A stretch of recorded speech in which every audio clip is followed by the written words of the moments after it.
So here's the deal. I was a small platform author in 2014. And I got rejected by many, many houses. And I finally got published with a little book called Love Idol. And it was about seeking the approval of people, or how I was seeking the approval of people, and I needed to seek the approval of God. And for whatever reason, I got up the nerve, little Jennifer Dukesley on a farm in Iowa, to send a copy of that book to Mr. Bob Goff. I wanted him to have, I don't know why. It's not like I thought he was struggling with approval issues or anything like that, but I just thought, I'm going to send this book to him. And you know what Bob Goff did? He sent me a letter.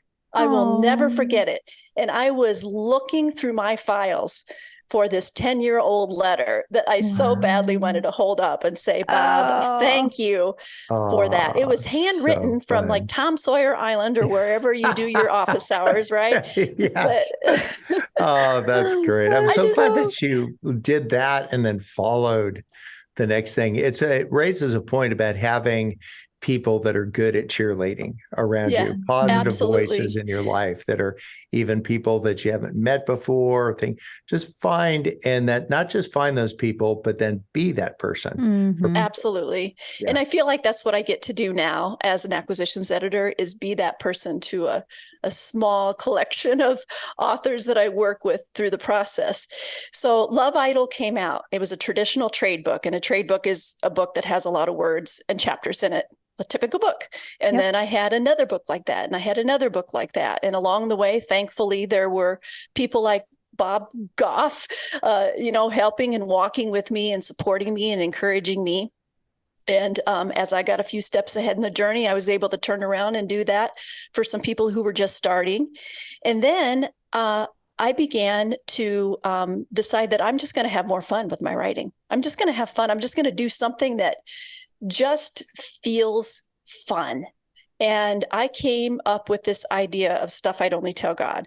And I came to my team, and my team trusts me because they know I work hard, and they were willing to take a chance on a somewhat risky project. But I'm like, look, you don't have to pay me a ton of money for this thing. I just want to do this.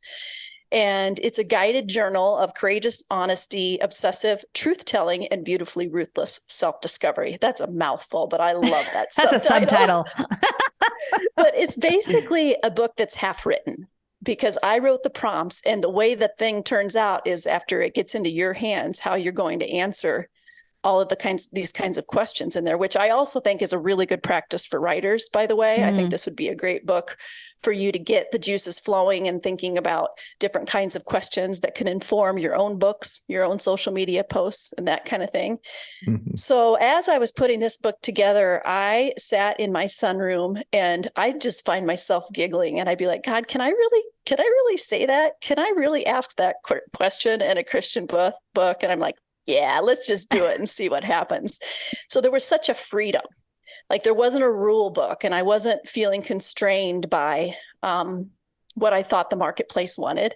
I was able to just have fun. And it's the most fun thing I've written in a really, really long time, because I just threw out the rule book and said, let's go.